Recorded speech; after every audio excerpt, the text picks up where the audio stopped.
seen him in Why the Fools Fall in Love, Good Burger, which is another favorite from back in the day, Agents of S.H.I.E.L.D., Angel, and he really captured my heart. And I think many of our hearts playing Dr. Oliver in, I believe it was the Council of Dads. Is that right? Yes, that's correct. Please welcome J. August Richards. How are you?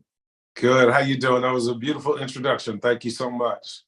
You definitely captured my heart, like it's connected on a heart level, playing Dr. Oliver in the Council of Dads. And I remember that was on TV during the pandemic, so I was glued of anything that like I could relate to. And you came out during that time. What about that character inspired you to come out in your professional life? Wow, that is a great question. What inspired me to come out was that I booked the role and the casting director nor the producers knew that I was gay in real life. And I read the script, I loved it. It was right down the alley of what I wanted to do next. And, but I realized that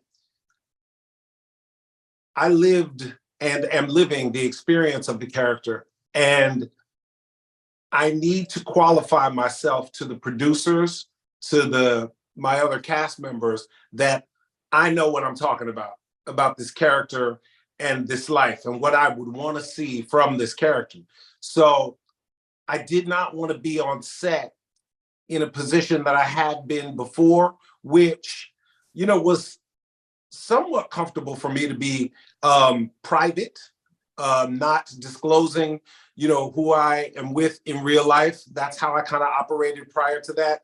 And, but I knew that on this one, there would be no way for me to give the level of a performance that I wanted to give without being able to say, no, I want to do it like this. I would say this. I want to be, I need a partner that looks like this, and not have, I needed to be able to contribute from an authentic place, letting them know that this was personal for me. And I knew I wasn't going to be as free as I wanted to be as an actor if I gave myself the mental gymnastics of, well, I can't be too good because I don't want people knowing, figuring out. I didn't want to do that to myself. And I didn't want to be promoting the show afterwards in interviews with my heart beating, sweating, worrying if anybody was going to ask me why I related to the character so much or why I feel qualified to play this character. I wasn't going to put myself through that.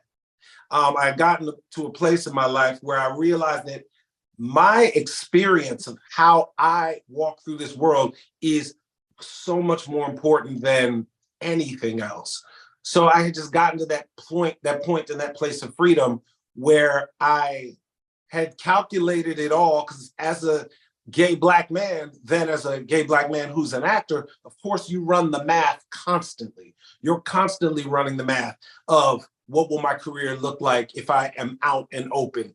And I had run the math to that point and realized, my operating system needs updating. This is not the Hollywood that I arrived in 1991. This is a different Hollywood, and I'm a different man. I'm a different person. I can handle anything now. I can take care of myself. No one's going to humiliate me. No one is going to isolate me. I have the power now to create my own projects and to take care of myself. So I had done the math and I realized now is the time, and I did it. When we look at like roles, gay roles, it's considered groundbreaking for heterosexual actors to play gay characters. Yeah. Right? Yeah. So instead of taking, I guess, a more selfish approach to it, which I think could have taken you further in some ways, by continuing to act like a straight person, but playing this groundbreaking gay role, what gave you the courage to say, you know what, instead of doing that, now is the time I need to really speak up and be out loud and proud? Me coming out publicly like that was about me freeing myself, and about, I realized a few years after it that I realized the only reason somebody comes out anyway is really to be authentic, number one, but also this whole conversation, this whole thing about sexuality is really about love, right? So the fact that, I came out, I believe that because I came out, it led me to my current partner, who is the love of my life. And so everything else, career and all that other stuff, is it's just noise. The truth is, like, I'm living a life now that I never imagined that I would be living. And that's the real reward, and that's the real purpose, is happiness. Before you came out publicly, were you ever afraid that someone who knew what your private life was like would say something? Yo, I was blown away by how respectful people are. Oh my God, I never would have imagined. I was going to clubs, I was going to parties, I was dating people, I was meeting their family, I was meeting their friends. Never, not once, did anybody do that to me. At the end of the day, I think people are a lot more understanding and a lot more kind than we really give them credit for. So yes, I was scared and worried about that. It never happened. And I am blown away by that. I mean, I think, I might try to make a point that I might not be able to land right now, but I had a therapist who, I had mentioned to him that, if people know that I'm gay, they're going to do X, Y, and Z. And he was like, what's the evidence of that? Why do you think that? And I was like, the things that they say, right? Because when people don't know that you're gay, they say all kind of things in front of you, right? And my therapist was like, they're just talking. They may or may not really believe that. A lot of times people are just saying things and they don't even know what they're saying. They're just talking. They might not even really believe that. And I realize now that that is true in a lot of cases and not true in other cases. But so yes, I was scared and worried about that. I was blown away, shocked, and stunned that it never happened. Now, there was one actress out there who y'all know who was trying to spread my business like mustard, but it got back to me. And I'm not even mad about it now, Who was it? I'm not gonna do that to her. Who was it? Not even gonna say. Let's talk about the importance of visibility. Why do you think it is important for Black gay men to be visible and represented in media? For obvious reasons, and the one that I'll state is that we know how difficult it is. I call it a quagmire of being Black and gay at the same time, right?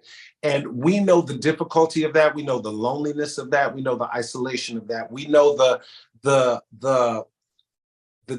conversation with God that you have to be a Black gay man, the relationship you have to have with God to be a Black gay man. We know the intricacies of living in this country that subjugates and oppresses us on two levels, and to allow other people to run ragged in the wind is criminal to a degree. I'm not judging anybody who doesn't, but I know, I remember what it was like going into those auditions shaking like a leaf because you're worried that they're going to see that little gay piece of you and be like, he's not right for this part. He can't get that part.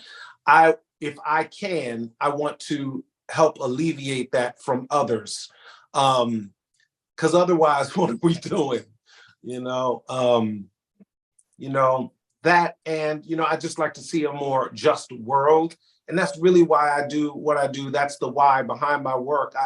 I don't believe in oppression of any kind. I believe in equality and freedom for all. And that's everything I do comes back to that. And I'm not even just talking about being Black. I'm not even just talking about being gay. I'm talking about all of it. And so that's what I have to say to the world. And that's what I'm doing. So, and that's on screen and off screen. So that's my purpose. Let's talk about your personal experiences. Tell us where you're from, what life was like growing up for you, and when did you recognize you were attracted to other men? That's a deep, deep, deep question. So I was born in Washington, D.C. My parents had lived in this country since 1970. They moved to this country from Panama. And so I was raised in a bilingual Hispanic household in Bladensburg, Maryland, which is right outside of Washington, D.C. And so when did I realize that I was attracted to men? Birth. But I was also attracted to women, and am still attracted to women. However, I identify as being gay because for me, that means that I'm predominantly attracted to men. So that's what gay means to me. So I label myself and identify as gay. So I'm gay. Boom. And so that might be, some people might think that was I think it was a long journey of getting back to what I already knew. What allowed you to really come to terms with your sexuality? I did the work. The personal, deep work of interrogating yourself, of figuring out what is your truth versus the truth that everyone else has tried to indoctrinate onto you. I made the realization that, I had been indoctrinated by society, by a church, by religion, by my family, by my friends, by the television, by the media, by the news, by life. All of these things forced me to to dislike the truth of myself, right? So I had to do the work of unraveling that. And that looked for me like therapy, reading books. There's a really great book called The Velvet Rage that was very helpful for me. It looked like prayer. It looked like church, believe it or not. It looked like journaling, conversations with elders, friends, other men like yourself who I'd perceived as further along on the journey than me, having conversations with them. And that was the work. And that work took, a long time. I mean, like years. So I would say that was the answer. The work is a very important part of this journey. If there is a specific piece of the work that you think is important that you would share with other Black gay men who are coming to terms with their sexuality later in life, or younger Black gay men who are trying to figure it out, what would that advice be? The shameful eye that is on you is your own, but it'll take you a long time to maybe figure that out. And we have a tendency to pin it on everybody else, but it's really something that was given to you that you have to look at inside of yourself and unravel. That's how it happened for me. It might be different for everybody else, but that was the case for myself. What was it like coming out to your family? Hilarious. I have a very big family, so I had to make the game time decision to, have conversations with my immediate family. And then a lot of my family found out when I came out publicly, because I was like, I'm not going to be able to do this if I have to sit everybody down and talk to them. But my mother's no longer with us, but my conversation with my father and my sister went something like this. I have something to tell you. I'm pretty sure you already know, but I'm gay. They were both like, huh? I was like, you didn't know that? And they're like, no clue. I had no idea. And I'm like, oh, I just assumed that you knew, and they didn't. So that was pretty hilarious. And that's what that looked like. And they were amazing. And recently I brought my partner around my family for the first time. This was the first time them meeting a man that I'm dating. And I was so blown away by how amazing they were. And I don't know, I had projected all this stuff onto them that they were going to be, awkward or uncomfortable. This is my larger family, not my immediate family. And they were unbelievable. And it touched me so much. They were so happy to be meeting somebody that was important to me. And and my family is, Panamanian. They're from, so I know a lot of first generation folks feel like they can't tell their, Nigerian parents or their, whoever. And yeah, it's a challenge for a lot of folks. But for me, it ended up being easier. But I would have never imagined, my younger self would have never imagined that I'd be sitting up with my family and my partner, and it be so easy. That's beautiful. Yeah. That's beautiful. The shocker. Yeah. You said something earlier that got my attention. The word is stuck in my head. The word is quagmire. Ooh. You talked about being black and gay together. That's a bit of a quagmire. What do you mean by that? It's such a quagmire that I don't even know that I have the vernacular to describe it perfectly, to describe it well. For me, the quagmire looks something like, I identify and am so at home and at peace and comfortable with my Blackness. And I am, for my whole life, have been an advocate for for our liberation, right? Mentally and legally and all of those things, right? But then as a gay person, sometimes I feel like I get really hurt and disappointed that some of the same tactics of oppression are used against me by the people that I love and fight for so much. And that it's just very hurtful. And it makes you go, well, fuck, am I doing all of this just to replace one oppressive regime with another? Because I don't want to do that. I don't want nothing to do with that at all.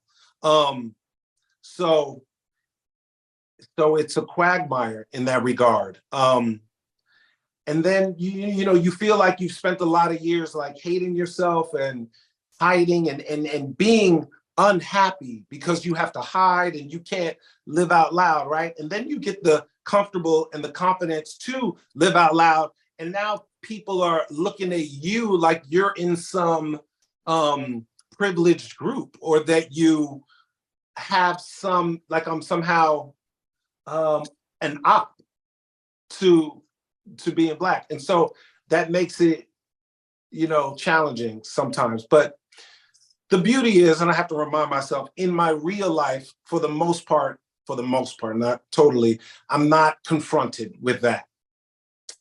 I'm not dumb. I know that certain people in my life, maybe even in my family, have certain opinions and feelings about gay people that they don't share with me, and that they are classy and beautiful enough to not bring in front of me.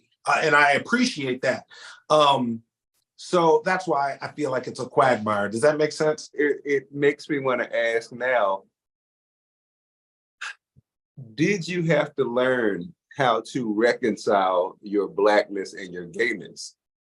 Yes, I did. And the way that I do that is just by being and just feeling out each conversation, each situation, and acting accordingly, and trying to be awake in the moment to figure out how to navigate those spaces. I guess that's the best I can answer. It's an ongoing thought process. It's something that I think I'll spend the rest of my life trying to unravel.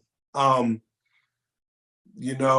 many parts of I think all of our identities we are, figuring out and making space for. So what do you think some of the biggest challenges for Black gay men are? And what ways do you think we should use to focus on overcoming them? The biggest challenges is love and dating, it would appear. I mean, I can't even say it would appear, it was for me, prior to finding and meeting Josh. But that's a real challenge it was for me and for most of the people that I know. I'm not even going to pretend to be able to answer that, because I don't know what the answer to that is. I have no idea. I would never try to sit up here and act like I created this relationship or maybe I did have a hand in it, but I don't know how directly. I got lucky. But I think that that's the biggest challenge that I noticed that a lot of us are struggling with. And again, I struggled with it for a long time. Well, I should ask, what was your personal issue with it? Until you make peace with your own internal homophobia, it's very difficult to evaluate and choose your partner wisely. if you're struggling with internalized homophobia, you suddenly, your number one quality in a partner that you're looking for is swag. Okay, let me tell you something. Swag doesn't maintain a relationship. A fat ass and a big dick don't maintain a relationship. If you don't know, if these are the tops of your list, and these, no pun intended, but if these are the things you're looking for, like if these are your priorities, you ain't in the right space for love. And so some of us never get out of that space where we're constantly evaluating people on the most superficial basis. The number one quality that my partner has that I never searched for in the past is that he is so kind. He's like one of the kindest people I've ever known. And I would have never put that high on my priority list. You know, when you're in a relationship and you're living with somebody, swag don't take the trash out. And when you're living with somebody, you want them to take the trash out. You want them to contribute. And so I think a lot of us are just, we haven't even started looking for the right thing. We just, our attention is just on the wrong stuff. Why do you think so many gay men prioritize big dicks and fat asses? I think that what happens to us, and I think this was in the Velvet Rage, I think at the time when we are supposed to be making stupid choices, evaluating people on how they look, is high school. And in high school, you want to have a shot at the captain of the football team, and you want to have a shot at the head cheerleader, even if you shoot and miss, right? But you want to feel like you were in the game, right? I feel like a lot of us, you know, because we come of age emotionally and psychologically much later, we're trapped in high school and we're still trying to fuck the captain of the football team. And until we feel like we can do that, we can't move on and go to somebody who isn't physically perfect or whatever. But guess what? Time reverses for no man. You are never going to fuck the captain of the football team. That period is gone. You have to let it go. And I think that that's why people get stuck. You was preaching a minute ago now, you know. How is that connected to internalized homophobia? Oftentimes the things about ourselves that we find unacceptable, if we see that in another person, that scares us, not because of them, but because of us.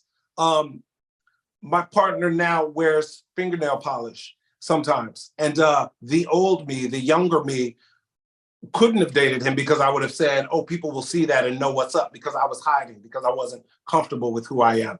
But I love everything about him, and I love everything about so many people now. I'm able to appreciate people because I no longer made them about me.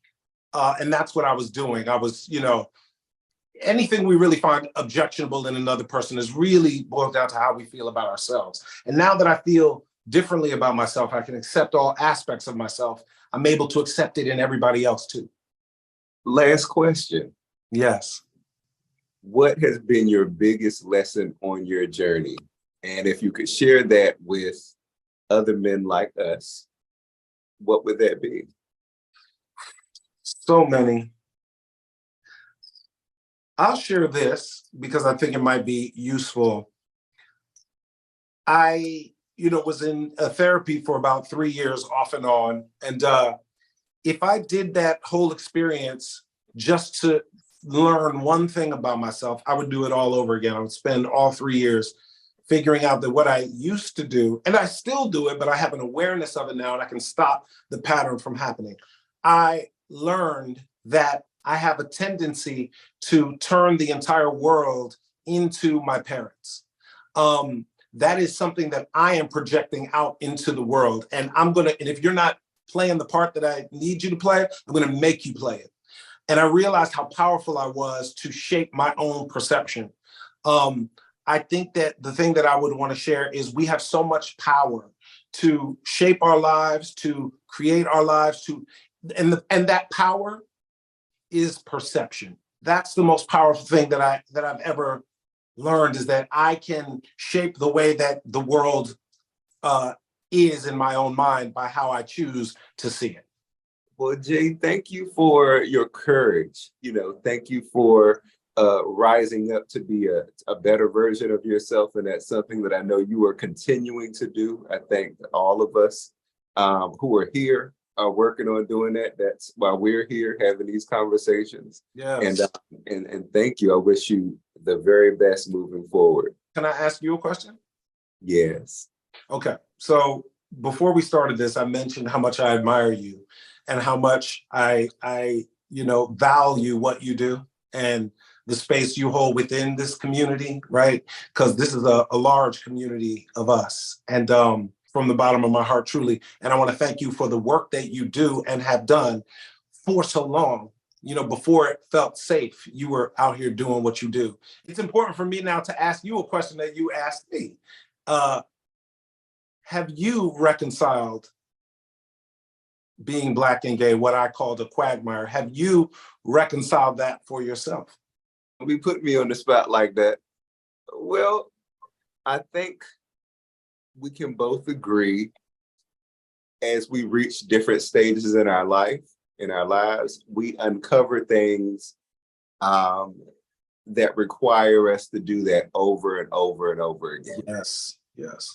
Being a Black gay man is not the same at almost 40 as it was when I was in my teens and 20s. It was cute back then, but then you start to experience more of life, and what is modeled to be expected from a person is not seen, it's not blueprinted anywhere. And so figuring that out for us looks a lot different because we're also advancing in life. And, I think we also lost a very important part of our community to the AIDS epidemic that aren't there to impart wisdom and guidance. And so more of us are being forced to kind of figure it out and define that for ourselves. And so, I really think that anyone who is on a journey like we're on, to live authentically, to live unapologetically, to seek truth and seek answers, I think it takes a tremendous amount of courage. And every day that I wake up, I have to remind myself of how courageous I am to be willing to do that. And as a result, I am learning to love myself more and more every day. Ooh. Well, thank you for being a part of helping us find that blueprint. Thank you. Thank you.